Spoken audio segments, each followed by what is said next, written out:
Tonight, our Melissa Correa investigates. She uncovers what the feds refuse to reveal. Catch me if you can. That's what I said, Bright lights, big city, a new beginning. Tonight, Dina Turcios wiggled past the feds. Dina Turcios' journey from Honduras led her here to the Rio Grande. She crossed into the U.S. somewhere near the Star-Hidalgo County line. She was moved to Edinburgh, stashed at a house. It was raided by Border Patrol agents April 3rd. After all that, Border Patrol agents handed her off to Immigration and Customs Enforcement. 4 days later, Dina Turcios became our top story. She and a dozen others were set free at this Brownsville bus station. ICE doesn't consider them a major threat to our safety. They're low priority. We investigated. ICE routinely releases illegal immigrants. It's a cost-cutting measure for detention facilities, like this one in Cameron County.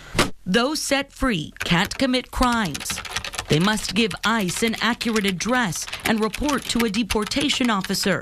In the case of Dina Turcios, report July 15th in Dallas. She told the feds she's staying with her uncle in Fort Worth. She lied. Dina Turcios was supposed to meet with a deportation officer at 9 a.m. Time on the clock, 10:11. There was no sign of her. So we're gonna go look for her. Somos con las noticias en el Valle de Texas. Her aunt says Dina disappeared. Esta fue la dirección que se dio para que ella llegara. Y luego se la llevó su hermano y después la mamá la mandó a traer de Nueva York. ¿Cree que ella va a regresar aquí a Texas? Aquí no lo creo porque ella su destino era Nueva York. She gave us Turcios' cell phone number. 936. The feds don't have this one on file. Disculpe, ¿quién habla? Dina Turcios says she's dealing with a lot. Sí, pero yo todavía no tengo abogado, yo por eso no me presenté. She admitted to flaking on the feds. She'll deal with an immigration judge when she's ready. She couldn't tell us when. Como le digo, si el día que me toque presentarme a corte y me quieren despachar para mi país, pues, ni modo.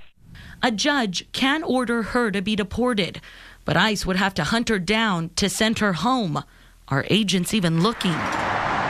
Dina Turcios could be one of thousands who saw an opportunity and ran. We've shown you what it takes to catch illegal immigrants. Chases, bailouts, stash houses, dangerous confrontations. Border Patrol agents spend hours tracking footprints in triple-digit temperatures. Más de 70. Captured, only to be released. Tonight, it's unclear just how many. Tonight, the feds have another game. ICE is pointing the finger at Congress for slicing its budget. Congress is firing back, demanding details and accountability. Meanwhile, the cycle continues. Illegal immigrants are still being smuggled into the U.S., only to be captured, detained, and then released at bus stations like the one behind me. 3 months ago, we demanded answers from ICE, and we have requested several pieces of public information. We're still waiting. Our investigation is far from over. Melissa Correa, Channel 5 News at 10, Brownsville. That boat is shining a spotlight on the bad guy boat. It's a war on the water. Definitely a lot of stuff in the boat. Looks like he might be dumping some more stuff here. Yep, one. U.S. federal agents face off with international drug smugglers. People in the boat have jumped out and They're willing to get away at all costs. This surveillance video was shot off the coast of Panama. the people from the village are coming out to see where the boat crashed into a couple of structures. The cameras are controlled by U.S. Customs and Border Protection. He's talking with the other boat, and the other boat can come in and get the bundles before someone else gets them. A bird's eye view of a boatload of cocaine busted. Who knows what's left in that boat? It's smuggling at sea. Channel 5 News is the first local TV station granted full access to the top secret missions. 6 is taking this target right here, right now. We saw the work done to stop drug runners in the air and on the ground.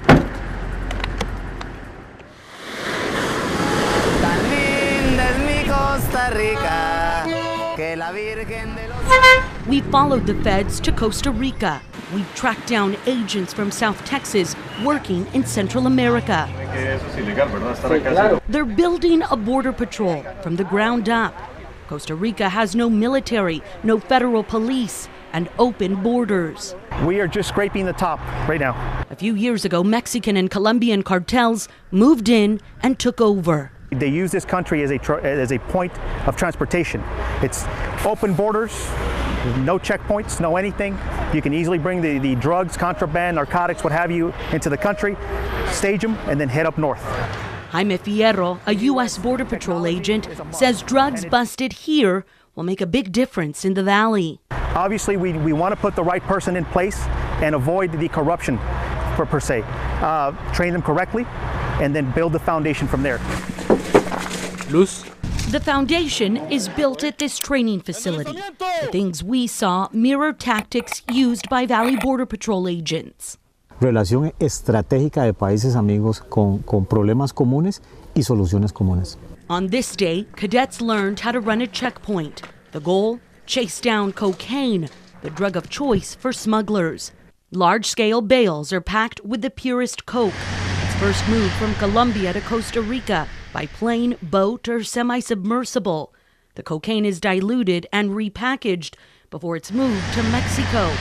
It's diluted some more, repackaged again. That initial hefty load of cocaine broken down into small bundles and smuggled into the U.S. People, mainly Nicaraguans, are also smuggled into Costa Rica. Emerald thickets and jungle, the only things that separate this country from Nicaragua. That group of people is on Nicaragua's side of the border. You can tell they are just holding up, waiting for us and border police to leave this part of Costa Rica so that they can cross into the country illegally.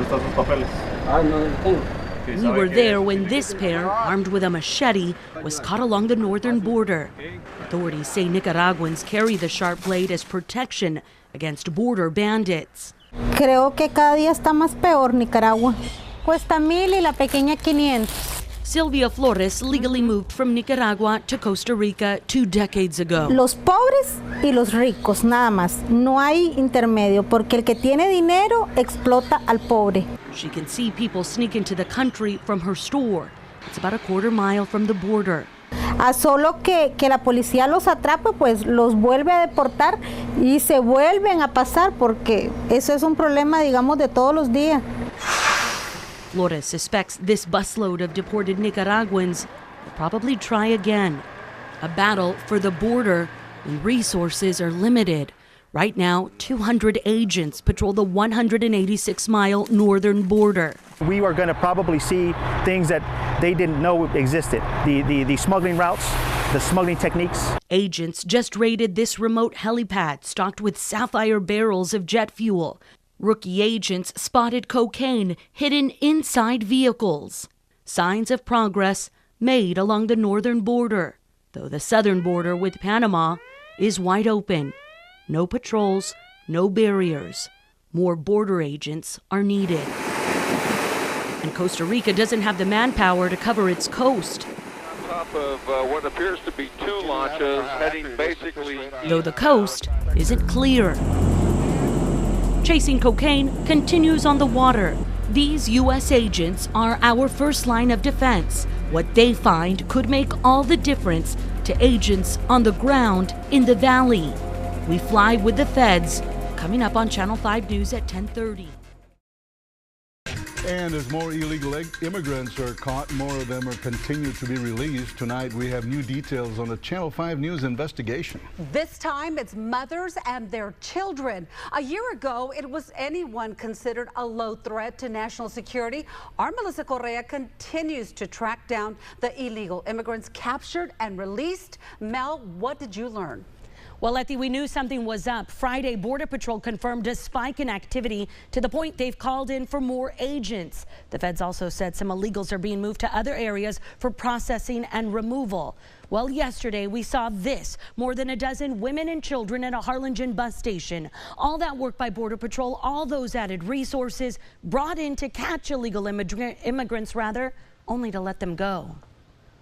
On a cold and rainy morning, second chance at the American dream. Yeah, mama, no, mama. Ahorita, mi amor. For Mari Jimenez and her 2-year-old daughter, Marly Fer. Siento muy feliz, porque lastimosamente otras madres no pueden. The single mother carried her baby from Guatemala to the border, her 2 arms wrapped around the toddler as they waded the Rio Grande. Border Patrol agents picked the pair up. They were released Monday, dropped off at this Harlingen bus station, allowed to stay in the U.S. Dir gracias a las autoridades pues que nos dan ese derecho de ver nuestras familias. Tonight it's unclear why all these women and children were captured, only to be released. Hermilia Maria Ortiz Moran says it has to do with space. She says it's limited at some federal holding cells. We asked her to describe the conditions. ¿Hay mucha gente? Muchísima gente. ¿Como cuánto? Ay, montones. Border Patrol's been candid about the boost in activity. Agents are catching more illegals. A majority come from countries other than Mexico. More boots were brought in to meet the demand. Some illegals are being shipped off to Del Rio and Laredo for processing. Nomás tiene esta bolsita. The next step is written out in a wad of documents. Marching orders for a temporary stay in the U.S. Mothers and children like Ortiz and her 3-year-old son must appear before a deportation officer. In her case, May 27th in Hartford, Connecticut. Pido a mi Dios bendito primero, sobre todas las cosas, que si hay una oportunidad que podamos trabajar, vamos a trabajar mientras que el permiso se nos dé. The rules that come with her order of release prohibit her from working. Illegals also can't commit any crimes. They must also tell the feds if there's a change in address. She uncovers what the feds refuse to reveal. Catch me. Last July, Channel 5 News investigated and we exposed flaws in the deportation system. Dina Turcios was released at a Brownsville bus stop last April. She was supposed to report to the feds in Dallas. That didn't happen. Turcios skipped town and moved to New York City. Didn't know. It's unclear if they ever tracked her down. It's unclear how many other illegals who were captured and released then ran. This group of women and children say they'll follow the rules. This second chance at the American dream was unexpected. Agents know another child and mother will cross the border tonight. Tomorrow, they could be here. Like we promised last July, we will continue to investigate and press for more information. We want to know just how many illegals are being moved to other Border Patrol sectors for processing. And we want to know just how many illegals were issued those notices to appear. Count on Channel 5 News to dig deeper. In the studio, Melissa Correa, Channel 5 News at 6. The influx of illegal immigrants taking its toll on yet another federal agency. ICE, Immigration and Customs Enforcement, just confirming it too is now pushing resources to the max. Our Melissa Correa, who broke this story on Tuesday, is live with us with new information. Mel. Groups of illegal immigrants with children in tow are crossing into the U.S. They're giving themselves up in hope of a quick release. They believe there isn't enough federal space to hold them, and we learned they're right. Immigration and Customs Enforcement just confirmed it's working to maximize its limited resources. ICE is dealing with increased apprehensions of illegal immigrants right here in the Valley. This statement sent to Channel 5 News today reads in part, some of our efforts include the following: transporting detainees to other detention facilities, temporarily assigning personnel to process and transport aliens, and releasing aliens who pose no perceived threat to national security. These releases now the second time in less than a year. Last April, Channel 5 News confirmed ICE released illegal immigrants at bus stations in the Valley. ICE stated then the releases were the effect of budget cuts due to the sequester. Channel 5 News is following the flow of illegals. This week, we saw a family from El Salvador board a raft along Mexico's riverbanks. A little girl with a pink backpack piled in with her brothers, father, and mother, who carried a purse. They saw our cameras. They saw authorities watching and waiting for them in the valley. They crossed anyway. They gave themselves up just a few feet in on U.S. soil. El viaje, fíjese que se hizo así junto con muchas personas, entre mujeres con niños, ¿va? Ermelia Maria Ortiz Moran says she heard the feds were releasing families. The Guatemalan woman told us she had to try. She was released, dropped off at this Harlingen bus station days after Border Patrol agents picked her up along the river. Border Patrol will only tell us they're seeing an increase of illegals. They won't tell us how many are in holding cells tonight or how many were released. Tonight, Border Patrol will say all immigrants are verbally screened in regard to their health status, and based on an agent's observations, detainees may be referred for further medical evaluation. Those evaluations happening before any possible release. Tonight, the families, the women and children keep crossing. Now, as for the smugglers who helped this family cross the river, they waded the water and pushed the raft across. You can see them there. They know Border Patrol agents can't get in the water and pull them out. You can follow this investigation on our website. Head to krgv.com and click on this report. We've tracked the surge from the mobs of people illegally crossing in to the stash houses and huts raided. A boost of boots on the ground, a rise in resources, and assaults on agents to the transfer of illegals because there just isn't enough space to hold them. Tonight, the basic mission is to make the border safer for everybody. A candid conversation. When will the viewer know when things are calming down, when things are getting better? The Valley's Border Patrol chief explains the reality of the border. One more line right here. Is this the first time you all have been in this situation with the busing and the planes and the added support coming in from California and Arizona? Yeah, this busy, yeah. Kevin Oakes is facing an uphill battle. The sector chief for the Rio Grande Valley took office April 6th, going on 30 years in the Border Patrol. Nothing like it is now, probably? It's completely, there was 2,800 people when I came in, and it's 21,370. I came in during the Reagan administration, that's how old I am. His experience is much needed right now. Valley Border Patrol agents are wrangling a mass exodus of people from Central America. How would you describe the influx of illegals right now? How busy is it? In RGV, there's always been a lot of, other than Mexican nationals crossing because it's the closest place to Central and South America, right? It's the most direct route of travel. They're telling their family, to come up and join them because, you can get through, and a lot of the family units are being released for humanitarian reasons. Channel 5 News was there on the riverbank when this family from Central America floated to the U.S. They help make up the majority of illegals crossing, OTMs, people who are other than Mexicans. That's what's so problematic about this thing is a lot of these are first-time entrants that just keep coming and coming. Holding cells in the valley are maxed out, to the point some were released at valley bus stations.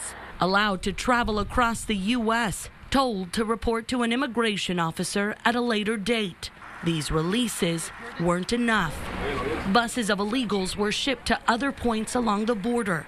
Del Rio and Laredo are helping ease the spatial strain. Still not enough. Earlier this month, we were there as illegals boarded planes bound to El Paso and Tucson. Agents there processing the people Valley agents can't get to fast enough. Do you think that word has gotten out that this is the place to cross? Absolutely, it's that. There's when people say things publicly, it has an impact. And the current policy is that if some people are deemed, not a threat or hazard to society, and some of them are amenable to release, and they have been releasing some. Is this helping at all, or you think more resources are going to have to be brought in? We're going to need more resources. We've brought in 500 agents over the last year. We probably have about another 200 or 300 coming this year.